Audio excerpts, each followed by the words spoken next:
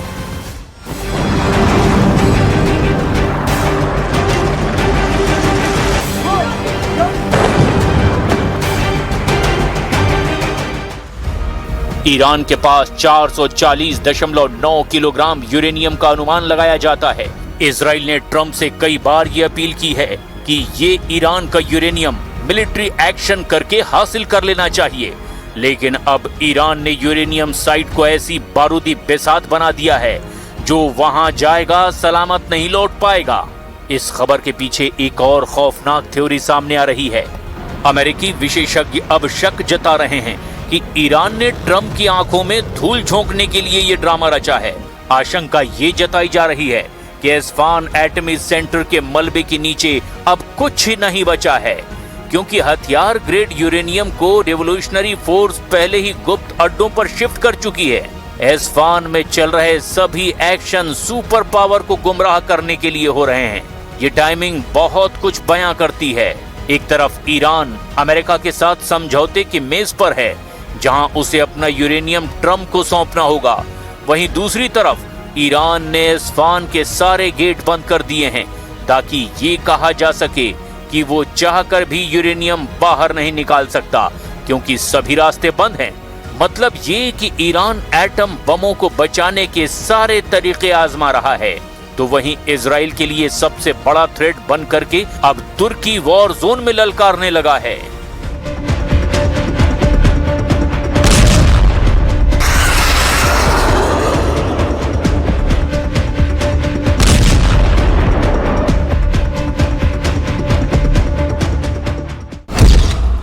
यरूशलम post की report के मुताबिक तुर्की ने इजराइल से युद्ध की तैयारी शुरू कर दी है। इसके कई सिग्नल मिले हैं, जैसे तुर्की ने सैन्य नियमों में बड़े बदलाव किए हैं, एर्दोआन ने आपातकालीन शक्तियां बढ़ा ली हैं, तुर्की ने मिसाइलों और ड्रोनों के प्रोडक्शन में तूफानी तेजी लाई है, तुर्की के लीडर लगातार इजराइल विरोधी बयानबाजी कर रहे हैं। एर्दोआन हर मौके पर नेतन्याहू को विलन ठहराते हैं। स्वयंभू खलीफा एर्दोआन को इजराइल से कई हिसाब चुकाने हैं, क्योंकि उन्हें डर है कि इजराइल आज नहीं तो कल उन्हें टारगेट पर जरूर ले सकता है। तुर्की और इजराइल की पुरानी दुश्मनी भी युद्ध की बड़ी वजह बन सकती है। इजराइल ने जब कतर पर हमला किया था तो सबसे ज्यादा अगर किसी देश ने नेतन्याहू को बुरा भला कहा तो वो तुर्की ही था। तुर्की ने इजराइल के साथ सभी आर्थिक रिश्ते तोड़ दिए थे। तुर्की ने अपना एयर स्पेस इजरायली विमानों के लिए बंद कर दिया था। तुर्की ने अपने बंदरगाहों पर इजरायली जहाजों की एंट्री पर पाबंदी लगा दी थी। तुर्की ने अपने जहाजों को भी इजरायली बंदरगाहों पर जाने की इजाजत देने से मना कर दिया था। अब तुर्की इजराइल की उस फहरिस्त में शामिल होता जा रहा है जिसमें अभी ईरान और लेबनान हैं। इजराइल के बढ़ते दखल ने एर्दोआन को एहसास दिला दिया है कि ईरान पर अटैक के बाद उनका नंबर हो सकता है। इसीलिए अब उन्होंने नेतन्याहू से टक्कर लेने का मन बना लिया है। एर्दोआन गाजा की ये तस्वीरें पिछले 1.5 साल से देख रहे हैं। 2023 में ये युद्ध शुरू हुआ, लेकिन एर्दोआन कोई एक्शन लेने के बारे में खामोश रहे। इसके बाद 2024 भी गुजर गया, उन्होंने कुछ नहीं किया। लेकिन अब 2026 आ गया है तो एर्दोआन को एहसास हुआ है कि पानी तो नाक के ऊपर से गुजर गया है और अब तुर्की की अपनी बिसात खतरे में है। अब गाजा, यमन, सीरिया और ईरान के बाद इजराइल से अफ्रीका में युद्ध का खतरा आ गया है। तुर्की ने इजराइल को डराने के लिए एक बड़ा धमाका जुलाई 2025 में किया था और बता दिया था कि ऐसा धमाका, ऐसी तबाही, ऐसे कंपा देने वाला ब्लास्ट अब एर्दोआन का बम तैयार है। ये तुर्की का वो बम है जिसका धमाका दुनिया को तब दिखाया गया जब एर्दोआन इजराइल को चेतावनी दे रहे हैं। इस बम को जमीन पर एक रेल पर टेस्ट किया गया। अब देखिए तुर्की के बम ने कंक्रीट के टारगेट को किस तरह से तबाह किया है। तुर्की का ये super bunker buster bomb 7 meter के कंक्रीट को भेद कर आगे बढ़ता है और फिर धमाका करता है।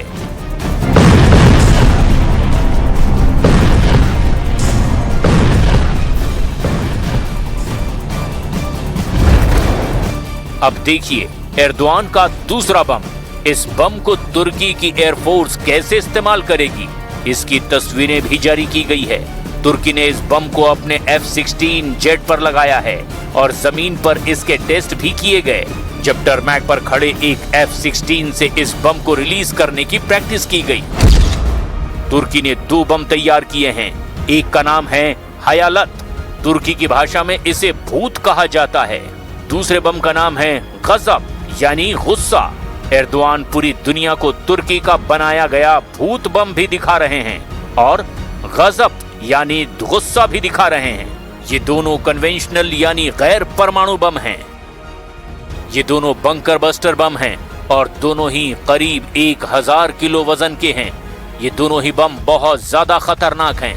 दोनों ही F-16 जैसे विमान से लॉन्च किए जा सकते हैं। गजब बम जिसके तुर्किश भाषा में मायने होते हैं गुस्सा। क्या ये एर्दोआन का गुस्सा है जो इजराइल पर फूटेगा? माना जा रहा है कि तुर्की के दोनों बम अब एर्दोआन को बड़े युद्ध के लिए तैयार कर चुके हैं। तुर्की का दावा है कि गजब बम 2 किलोमीटर के दायरे में सब कुछ तबाह कर देगा।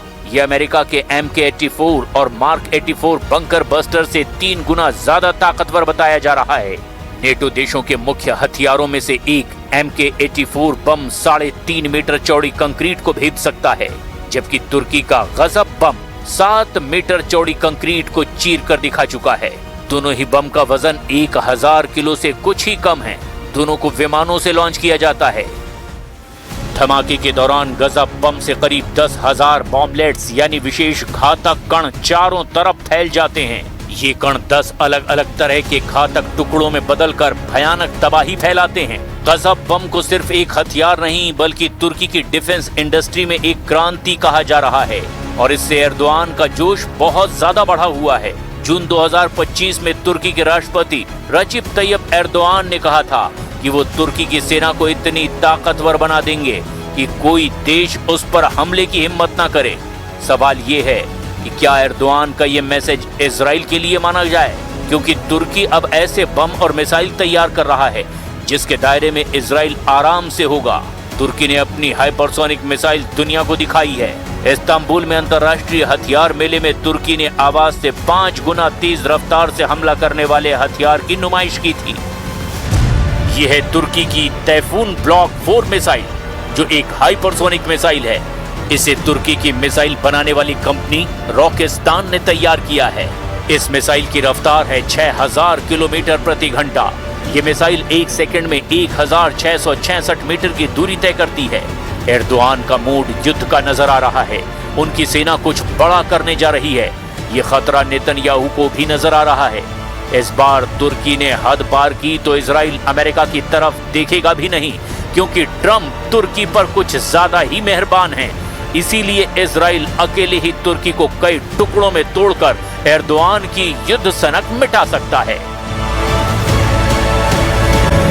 पहली बार यूक्रेन ने पूरी तरह से एआई कंट्रोल ड्रोन का इस्तेमाल किया। यूक्रेन के लगातार ड्रोन हमलों के बाद पुतिन ने पहली बार कबूल किया है कि इससे रूस की अर्थव्यवस्था को नुकसान हुआ है। वहीं यूक्रेन के ड्रोन हमलों का जवाब देने के लिए रूस ने सैटेलाइट बेस्ड ड्रोन नेटवर्क तैयार करना शुरू कर दिया है। यूक्रेन का दावा है कि इस जंग में अब तक रूस के 13 लाख से ज्यादा सैनिक गंवा दिए हैं।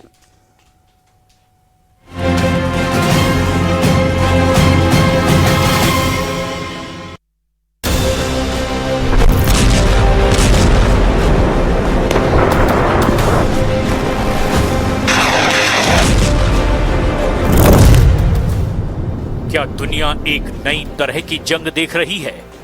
क्या ये वो युद्ध है जिसमें टैंक और लड़ाकू विमान नहीं, बल्कि आसमान में उड़ते छोटे छोटे ड्रोन तय कर रहे हैं कि कौन जीतेगा और कौन हारेगा? क्या रूस यूक्रेन की जंग ने फर्स्ट वर्ल्ड वॉर का भी रिकॉर्ड तोड़ दिया है? सबसे बड़ा सवाल, क्या पुतिन को अब मानना पड़ा है कि यूक्रेन के ड्रोन इस युद्ध के सबसे बड़े गेम चेंजर बन चुके हैं? 4.5 साल से चल रही रूस यूक्रेन की जंग अब अपने 5वें साल में एंटर कर चुकी है, लेकिन 2026 में इस जंग का चेहरा पूरी तरह बदल चुका है।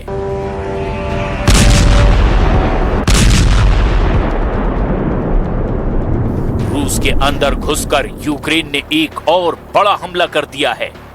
दावा है कि लंबी दूरी वाले ड्रोन ने रूस में 1000 किलोमीटर अंदर पहुंचकर अटैक किया है।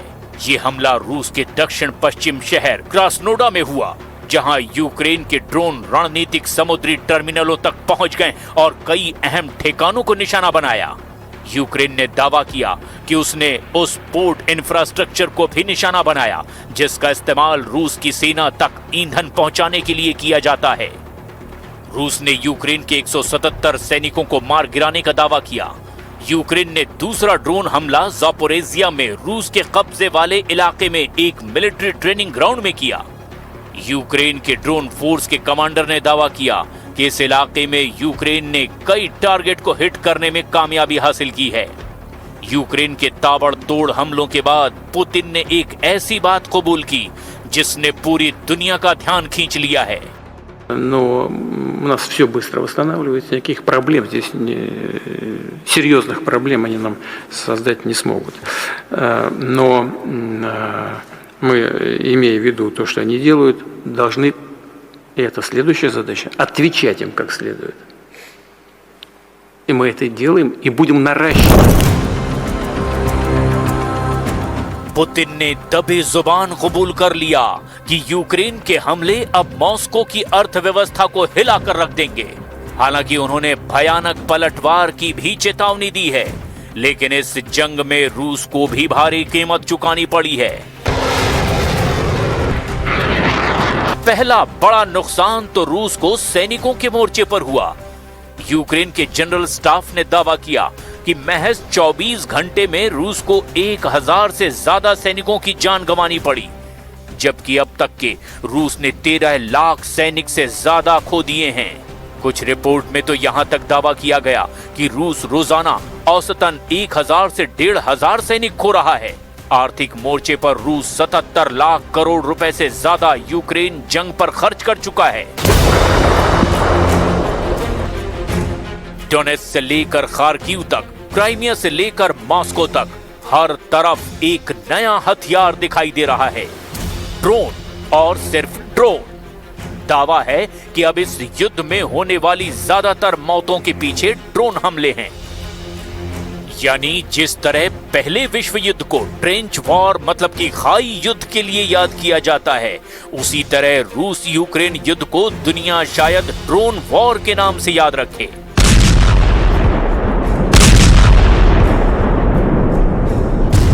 1914 से 1918 तक पहले विश्व युद्ध के दौरान मशीन गन और तोप जैसे घातक हथियार की वजह से खुले में मैदान में लड़ना असंभव हो गया था, जिससे बचने के लिए दोनों तरफ की सेनाओं को जमीन के अंदर छिपना पड़ा था।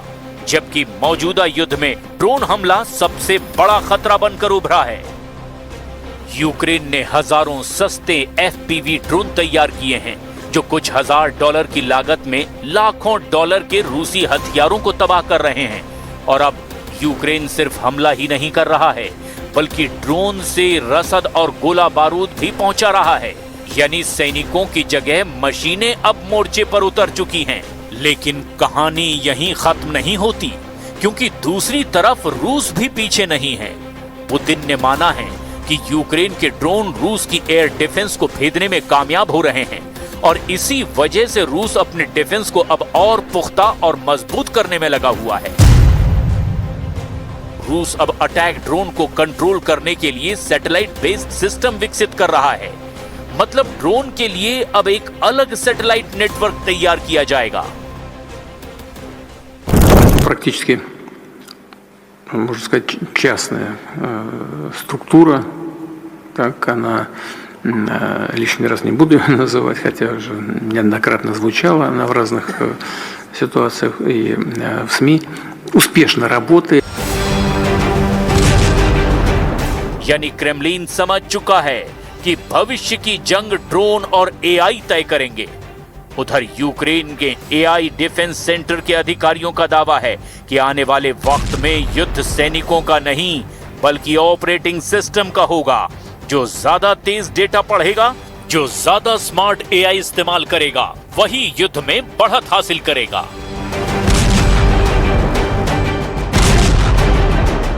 इस बीच यूक्रेन ने रूस के अंदर ऐसा हमला किया जिसने पूरी दुनिया का ध्यान अपनी तरफ खींचा।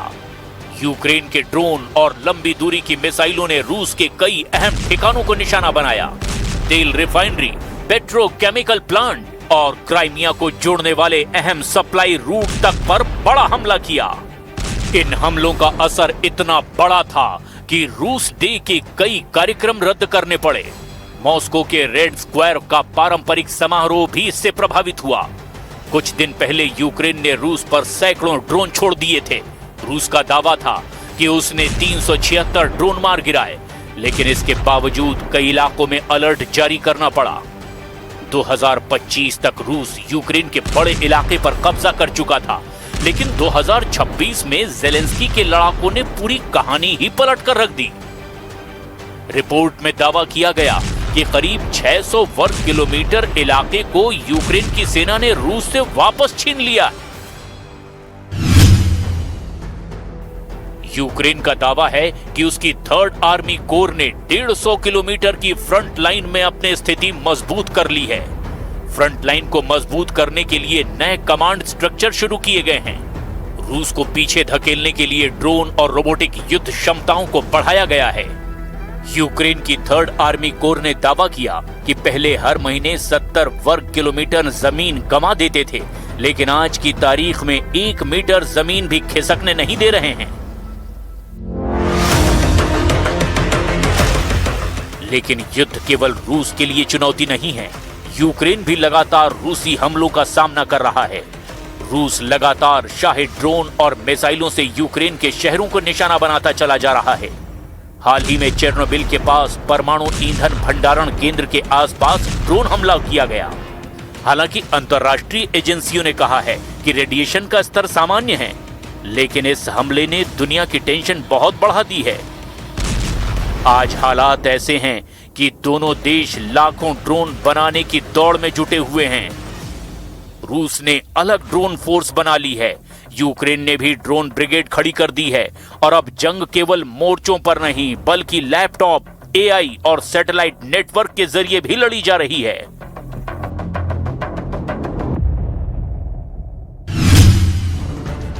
तो बड़ा सवाल, क्या रूस यूक्रेन युद्ध ने अब युद्ध इतिहास बदल कर रख दिया है?